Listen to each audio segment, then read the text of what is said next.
Madison. Never in my wildest dreams could I have imagined finding someone as credible and important to me in my life.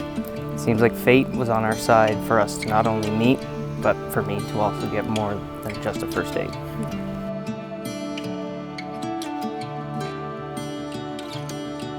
We are really glad that Madison Craig met during COVID online, and we're honored to be here today to share their special day with them.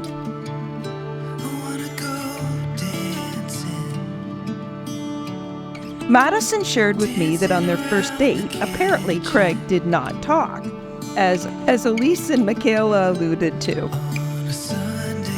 She told him that she would go on a second date with him, but if he didn't talk, that would be a showstopper. So today, Madison looked stunning, and Craig looked speechless as Madison appeared on Rod's arm. Since we got together, life has been so much brighter and more vivid for me. I don't even know how I made it this long without you by my side. Since we started talking, I knew you were someone extremely special that I couldn't picture life without.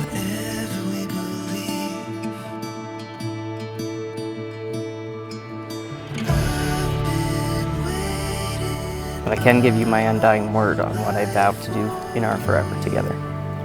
I vow to always be someone you can count on to be there for you.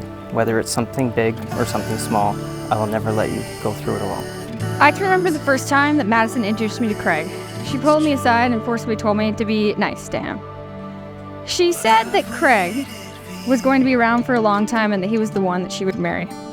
One of the biggest tells for us that Madison and Craig were meant to be, oddly enough, was not based on their relationship between them. The true stamp of approval came from a skittish, allergy-ridden, four-legged furry beagle. It was love at first sight for Craig and Dennis. Ever since the first date, Dennis and Craig shared a deep connection. For those of you who may not have met Dennis before, this is quite the feat, considering he would spook by just a pin dropping on the floor. So the love that Dennis and Craig shared was the first step towards Madison finding her forever man. I vow to communicate if there's something bothering me and not hold it inside. I vow to take care of all the spiders, earwigs, and whatever else you manage to catch under a cup. I vow to watch all the Bachelor, Bachelorette shows with you, and even some of the 90 Day Fiancé ones as well. I vow that I will always do whatever I can to take good care of Dennis. The amount of love you have for him is so incredible to see and makes me want to be someone you can rely on to be there for him. And I will also take care of Hubert and Hudson as well, but they don't necessarily need as much. I vow to support your amazing career that you've worked so hard for, and be there at the end of the day if you need someone to vent to.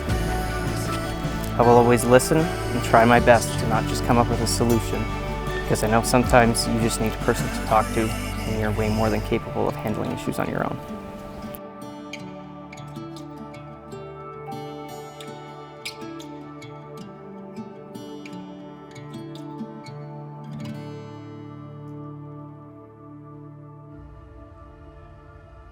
It's wonderful to watch how Craig and Maddie have grown together. I knew he had met someone special, as his face would light up when he talked about her, as it still does today. Maddie brings a calming energy, a quiet confidence, and is able to handle him being a smart aleck. Ann and I have been married for 37 years. Throughout that time, we've learned that there are 3 ingredients to a happy marriage. Communicate with each other clearly, kiss each other daily, and be loyal to each other always. Because at the core of your relationship, you're friends, and that will carry you through all of the ups and downs that come with life. Craig, everything in my life has led me to you. You came into my life and suddenly, right there in front of me, was everything I ever wanted. You captured my heart being exactly who you are, the sweetest, most loving, compassionate, and thoughtful person I have ever known. You make me feel so loved every day. I still can't believe you chose me to be the one standing with you today. You have made me a better person than I ever knew I could be, and you continue to make me better and braver and kinder every single day. Knowing you and loving you has been the single greatest thing I have gotten to do in my life, and I can't believe that I get to knowing you better and loving you more every day for the rest of our lives. Although Madison and I are the closest in age, we are the furthest apart in personalities. She's quiet, I'm loud. She's punctual. If this is my wedding, I would have been late. She follows the rules, I'd rather bend them. Despite these differences, we have one thing in common: our love for romantic comedies. We grew up watching these movies together and dreaming of the perfect man. Luckily, Madison has now found that with Craig. Unlike a rom-com, your story starts now, after the happily ever after. I don't think I have time to promise everything I'd like to give you in our lives, but the main thing I'd like to vow to you is that I will always love you more and most. You are my best friend, the one I can always trust and count on. I am forever grateful to have found you and that I got the long walk on our first date. You are my world, and I don't know where I'd be without you. I love you, beautiful.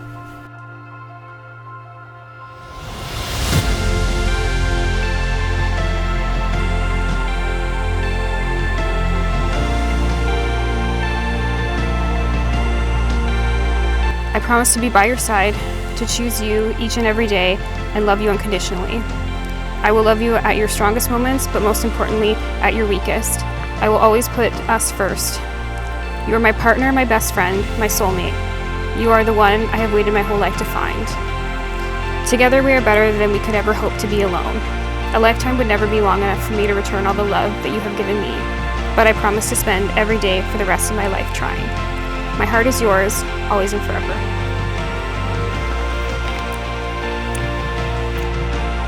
So Craig has been, the first time that I'd ever heard mention of Craig was when Maddie had bought him some gifts. And one of the gifts was a Yeti mug with the Vancouver Canucks logo on it. And I'm a bit of a hockey fan. I didn't know that a Canucks fan existed. And I was thinking, by that time that, Maddie, you know, you're getting kind of old to have an imaginary boyfriend. As it turned out, Craig was not imaginary, he was real. As you get older, you kind of grow apart just in like life. You have kids and you see each other less. We live more than an hour away, and you kind of realize that like not a lot of people have a close friend like Craig and I were together. Like we spent more time than a lot of people do, and it's actually pretty rare for somebody to have a best friend like that. And I think like as I was writing this, you kind of realize that it gives you like an understanding of what you're looking for in a partner, because your partner eventually replaces that and becomes your new best friend. And he's definitely found that in Madison.